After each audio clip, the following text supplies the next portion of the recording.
Clued, Netflix presenting The Killer from director David Fincher. Michael Fassbender stars as an assassin battling his employers and himself on an international manhunt he insists isn't personal. Now playing in select theaters and on Netflix November 10th. If you believe democracy requires a free press, your station is WNYC, 93.9 FM and AM 820, NPR News and the New York Conversation.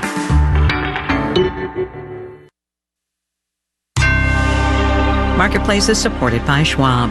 Schwab offers investors choices like full-service wealth management, self-directed investing options, and trading on Thinkorswim. More at schwab.com. On the program today, the week that was. Because honestly, how much more do we need? From American Public Media, this is Marketplace.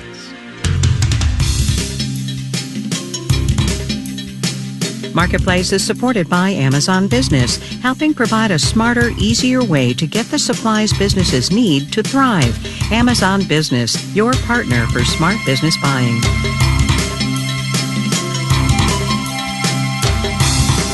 In Los Angeles, I'm Kyle Risdall. It is Friday today. This one is the 3rd of November. Good as always to have you along, everybody. Big week this week, economy-wise. The Fed met, and we were thus treated to the not-so-random musings of one Jerome Powell. We got jobs this morning, too. So much to talk about, so little time. Catherine Rampell's at the Washington Post. Gina Smilik is at the New York Times. They're both on the phone. Hey, you two. Hey, Kai. Hey, Kai. So, Catherine, let me start with you. We'll start with jobs. We'll do reverse chronological order. 150,000 new jobs last month, 3.9% on the rate, ticked up just a little bit. What's not to like about this? I think in general, the headline numbers look pretty decent. You know, it's not too hot, not too cold, the whole Goldilocks thing that we love to hear about. There are some underlying signs of vulnerability in the economy, besides the fact that the unemployment rate ticked up a teeny bit. You also have the shrinking work week, so people aren't losing their jobs per se, but they are working fewer hours per week at the jobs that they have, which is generally not a great sign. And the other thing that I would point out is that almost every month this year, the numbers have been revised downward. So whatever the original headline number was that came out that we all wrote about on the first Friday of the month, the subsequent months, it got revised downward, which suggests maybe something kind of screwy is going on with the seasonal adjustment or something that makes the economy look a little bit stronger at first glance than it actually is. But Gina, don't we sort of want things to, with those revisions, right, specifically, don't we want things to be not quite as hot as they were, say, a month ago when it was 300 and something thousand jobs?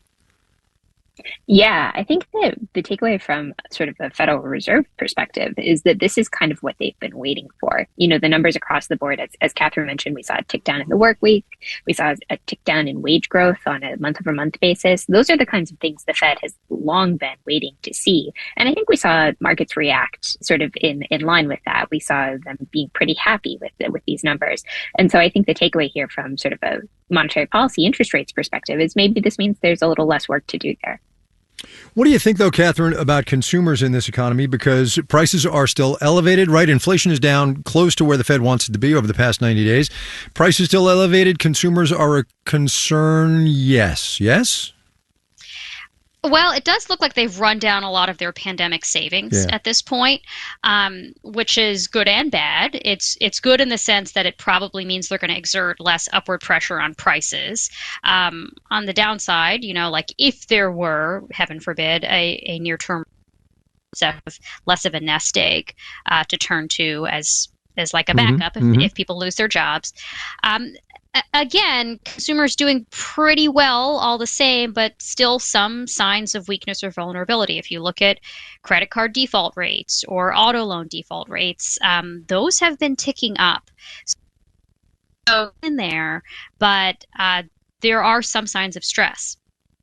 Catherine, do me a favor and wiggle your microphone or something because you're breaking up a little bit, and we'll see if that makes it any better. But Gina, listen, let me ask you this. I'm going to play you a piece of tape from Powell from this meeting. Jake, let's hit that first one, and then I'm going to come back to Gina. We're going meeting by meeting. We're asking ourselves whether we've achieved a stance of policy that is sufficiently restrictive to bring inflation down to 2% over time. He has been saying some version of that for a year, maybe maybe more. And I guess I wonder two things. Number one, what's it like to sit in the room and have him say the same thing for a year and a half? And number two is, what more do you think he wants to see? Yeah, so I think that, it could be boring, except that it's not boring because we don't actually know what's going to happen next. Says the Fed reporter who wrote a book on the Fed. But anyway. But I will say there have been times in my Fed career when the Fed has been deeply boring, and this is not one of them. Mostly because I think everything is so uncertain right now. I think that we just had this blowout GDP report, and then right after that, we have a nice slow jobs report. And so I think from their perspective, it's really tough to get a handle on what is actually happening in this economy, how effective their interest rate increases have actually been. And so I think that makes it really hard for them to be definitively like, we're done, or on the other side of it, definitively like, we're not done, And so I think that there's some real questions. Markets pretty roundly think that the Fed is likely done with interest rate increases. But, this economy has surprised us over and over again. And so I think, it's anybody's guess what happens over the next 6 months. Well, Catherine, on that point of the markets think the Fed is done. So look, the markets took a year and a half to take Powell and the gang at their word that they were going to keep rates high and keep raising them, in the recent past as much as they need to. And I guess now, how much faith should we actually put in the markets, and do you have any? Well, it was interesting. If you look at where markets think rates are going to go by the end of this year, they think there's virtually no chance that there's going to be another rate hike at the next meeting. And despite the fact, of course, that the Fed officials themselves have projected a rate increase. And when Powell was asked about that at the press conference, he kind of said, "Well, those projections are a little bit old at this point." I mean, he didn't say it in exactly those words, but he did seem to give credence to the fact that you shouldn't at least take the Fed at its word, because its word has to change as the data come in. If you look at where markets are now, besides the fact that they don't price in another rate hike by the end of this year, they do seem to suggest that we are at least as likely, if not more likely, to have rate cuts by March as we are to have a rate hike, although the baseline scenario seems to be rates stay about where they are. So I don't know. I think both markets and the Fed are responding to these wild and wacky data that Gina was just talking about, and it's really hard to tell a clean story about them. Gina, I don't want to get too far into the Kremlinology of this thing, but it did strike me at this meeting, watching Powell, and granted I was watching on TV and you were in the room. He seemed a little weary, a little worn down after a year and a half, 2 years of this. Yeah, wouldn't you be worn down? I would. Yes, I totally would be. I totally would be. Yeah, I don't. I think it's interesting. I do think that there are a couple of things going on there. Obviously we're going and asking him the same questions, and he's having to give variations of the same answers. I also think this time, though, he had a little bit of a tough messaging thing that was going on that I think probably came across as him just repeating himself. Oh, that's so interesting. Because he needed to avoid telling markets too definitively, like, oh, hey, we think things are going well and we think we're done. Because if he sounded too positive about that, then there was a chance that rates were just going to plummet, and then the Fed would not be done because it would turn out that markets moved in the opposite direction. And so I think he wanted to sound not too glum, but also not too happy. And I'm not sure that he nailed it, because actually rates have come down quite a bit since then. But I do think that was part of what was going on there. Yeah, that's the whole financial conditions thing, which Sabri's going to talk about in a minute, actually in about 10 or 12 minutes. Gina Smolik at the New York Times and Catherine Rempel at the Washington Post. Thanks, you two. Thanks, Kai. Thank you. Have a nice weekend. On Friday, the Wall Street verdict is this: up for the day, up for the week. Details, numbers, you all know the drill.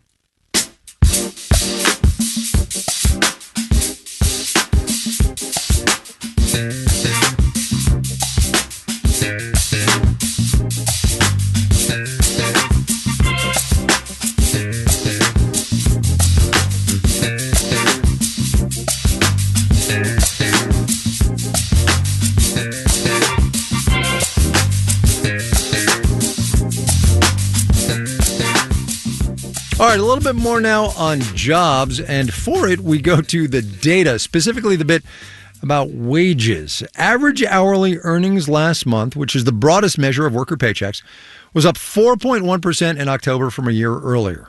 It was 4.3% in September, by way of comparison, 4.8% a year ago. And as news goes, this is good for the Fed. Not terrible, but also not great for workers. Marketplace's Mitchell Hartman takes it from there.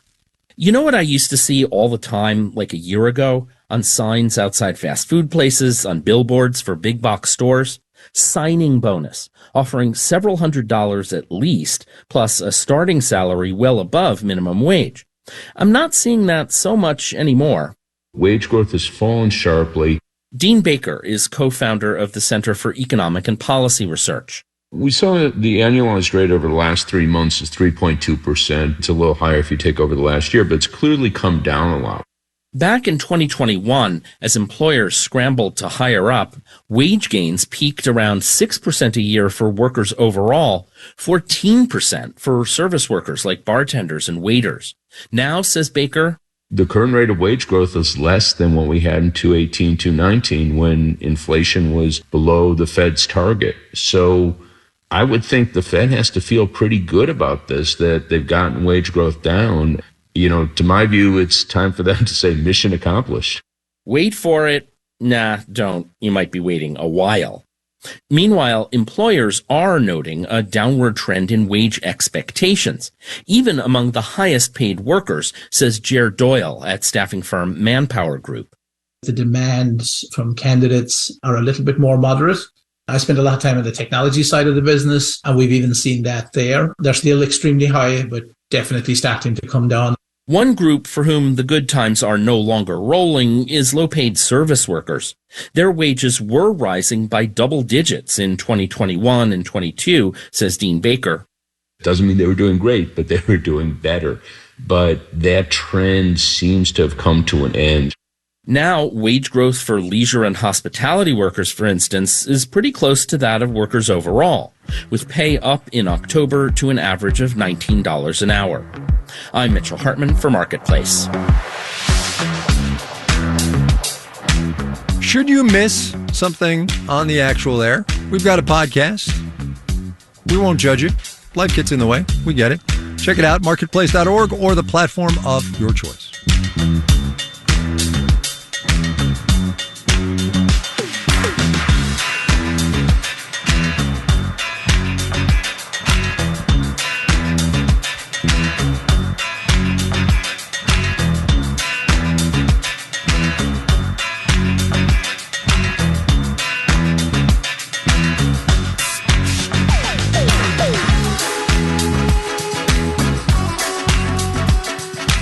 Citigroup's got some news for its credit card customers, and by news, I kind of mean ultimatum, actually. Go paperless or get kicked off their online accounts. That is reporting from the Wall Street Journal this week. In fact, the number of credit card users overall, not just Citi, who've enrolled in paperless billing is up a lot, from a third to two-thirds since 2015, as companies have pressured their customers to go paperless. That will save those businesses on papers and postage, yes, and it is one more step away from hard copy to electronic in this digital age. Do spare a thought, though, for the paper business. Marketplace's Elizabeth Troval has that one. How does a paper company adapt to the digital world? It's just as good of a question now as it was back in 2007, when a class of business students asked fictional paper salesman Michael Scott on The Office. He admits computers are valuable. They are great for playing games and forwarding funny emails. But real business is done on paper, okay? Write that down. But the paper business is in flux these days. Demand for certain paper products is down, specifically in billing, says Matt Bruno with the National Paper Trade Association. The overall trend, though, in the billing world is to move to paperless billing. And I think that's shifted our market. Revenue for the U.S. paper mill industry declined 4% in the last 5 years, according to a report by IBISWorld. Firms are doing more business online. But Bruno has some Michael Scott-like optimism. We've seen this rapid growth in areas like packaging, right? And so where one side falls down, another side goes up. The side that's going up is because of all those online orders we've been putting in. Think about that mountain of cardboard boxes in the garage. Chris Tang is a supply chain management professor at UCLA. The e-commerce is actually really creating a big consumption of paper right now. Still, Tang says paper has its place. For the legal documents, they still want to serve you the paper format, which harkens back to paper's historic role as a tool for record keeping, says Virginia Howell, who runs the Museum of Papermaking at Georgia Tech. When you have a business that lasts 100 years, there are people who don't know, how was it founded? Why are we doing the things that we do? Where did we spend that money? That's the kind of paper trail that makes paper ubiquitous. Credit card statements, maybe not so much. I'm Elizabeth Trofall for Marketplace.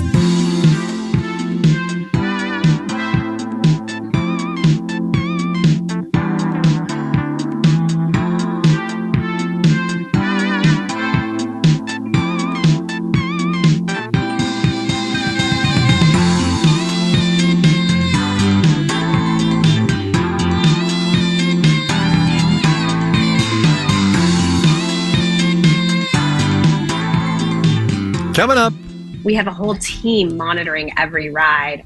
Buckle up, everybody. First, though, let's do the numbers. The Dow Industrials up 222 points today, 0.2%, 34,061 on the blue chips.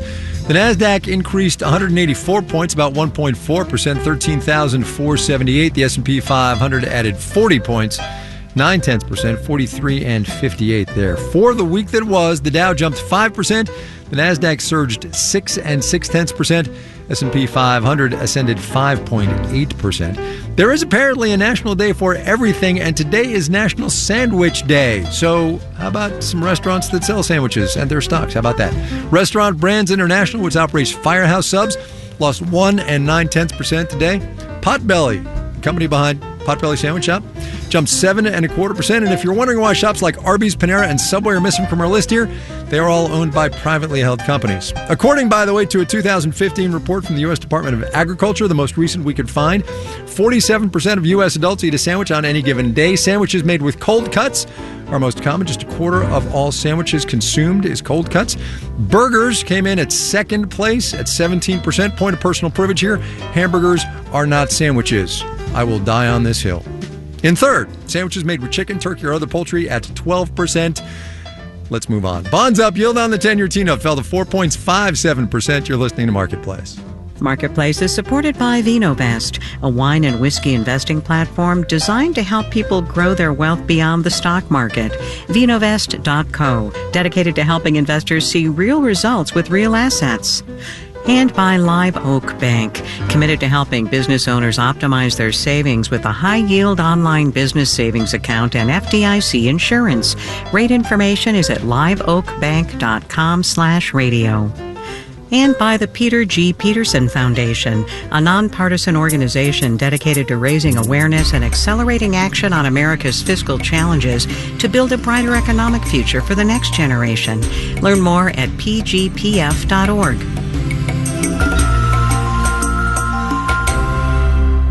Support for WNYC comes from Drexel University, whose cooperative education program allows students to explore future careers and discover their ideal profession before graduation. More on experiential education at drexel.edu. Next time on the New Yorker Radio Hour, the mother of Trayvon Martin on the start of Black Lives Matter. My son went to the morgue. They did a drug and alcohol testing on my son, but they never did drug and alcohol testing on the person who stood over him with the loaded gun. It seems twisted.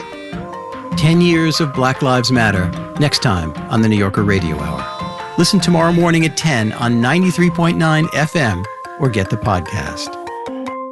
You're listening to Marketplace on WNYC. In the 7 o'clock hour, of all things considered, employers added 150,000 jobs in October, about half as many as the month before. Some cooling in the job market, though, will be welcomed by the Federal Reserve. That and more at 7 o'clock.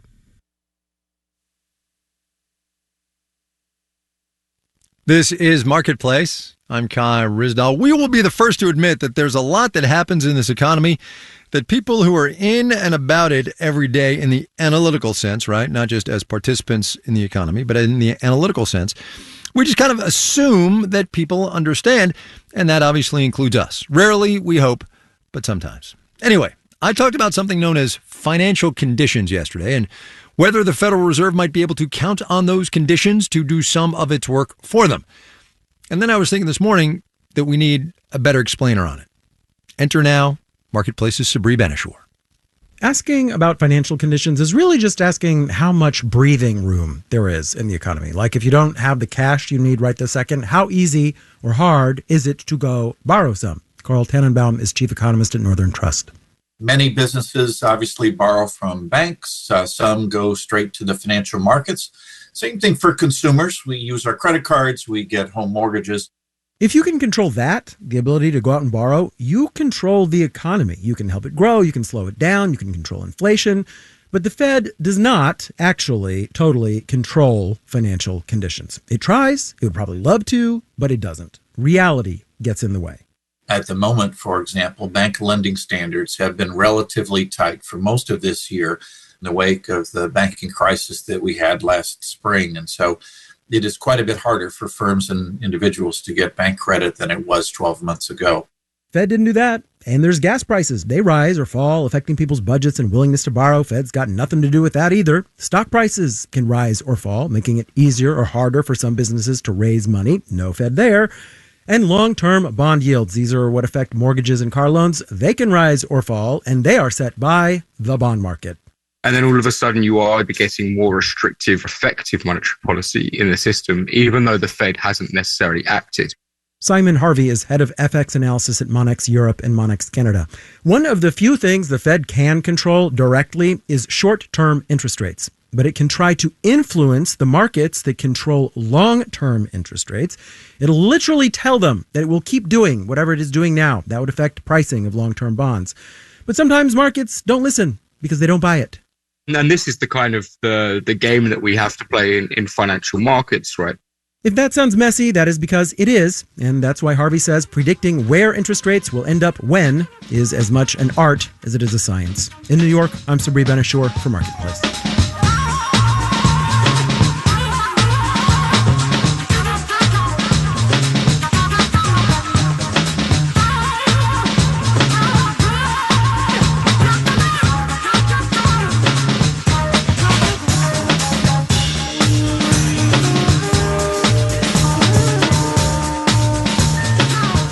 School bus driver shortages have made some news this year, from late-night drop-offs in Jefferson County, Kentucky, to the Chicago public school system canceling yellow bus service for more than 5,500 general education students. In Framingham, Massachusetts, the school district only has about 75% of the drivers it needs. But as Kara Young reports now from WBUR, help could be on the way from a growing group of tech startups. The Framingham School District outside of Boston is short about 20 bus drivers this year. Not enough drivers means not enough buses and not enough space for every student who needs a ride. This year, kids who live less than 2 miles from school have to walk.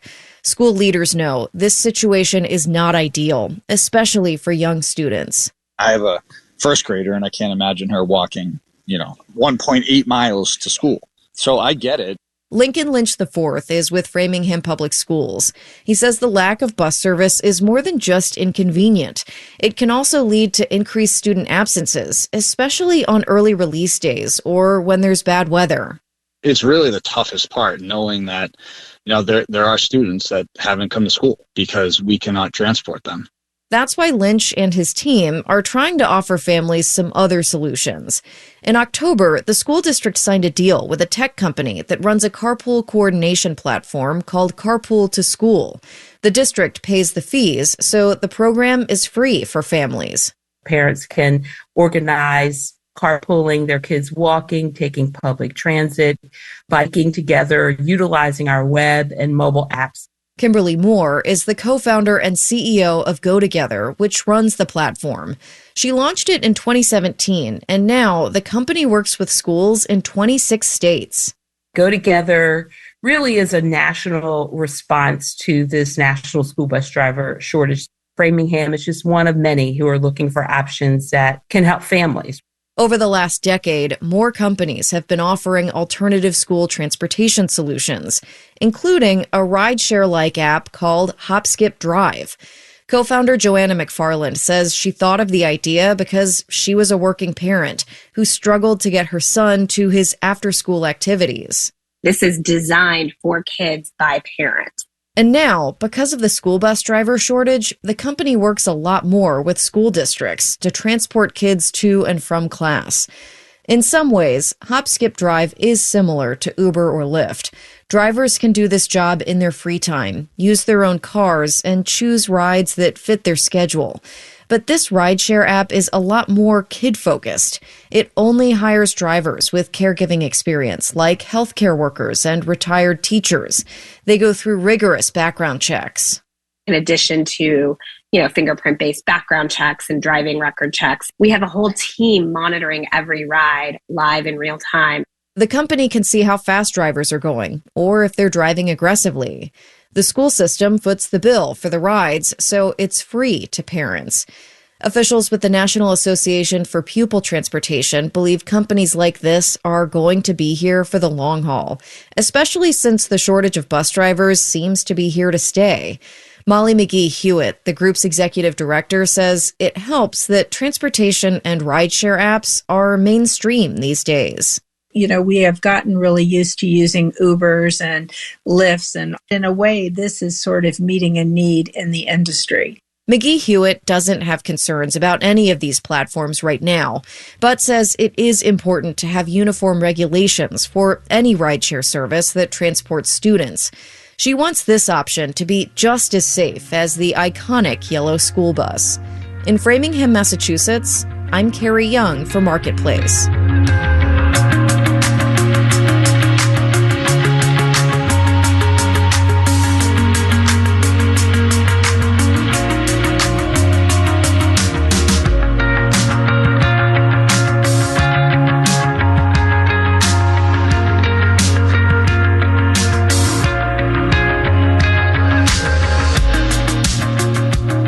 This final note on the way out today, saw this on Bloomberg, data from the transportation analytics firm Streetlight about how much we're all walking nowadays. The short answer is less than we were in the before times, way less. Average daily walking trips, that's the category, fell 36% nationally between 2019 and 2022. Every state in the contiguous 48 and every one of the 100 most populated metropolitan areas in this economy saw a walking drop of at least 20%.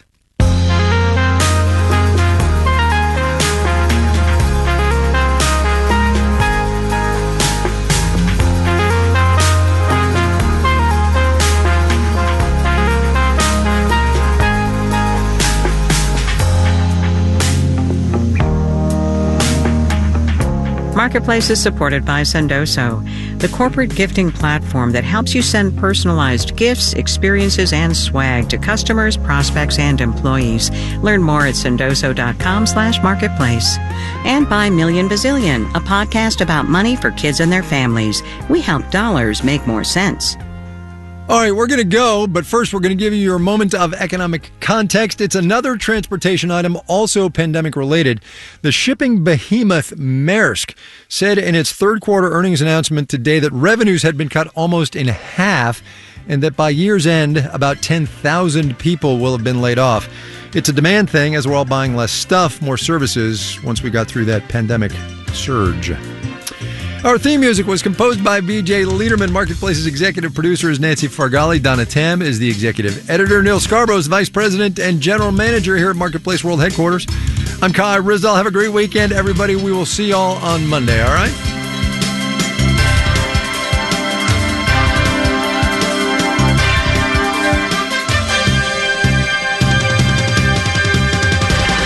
This is APM.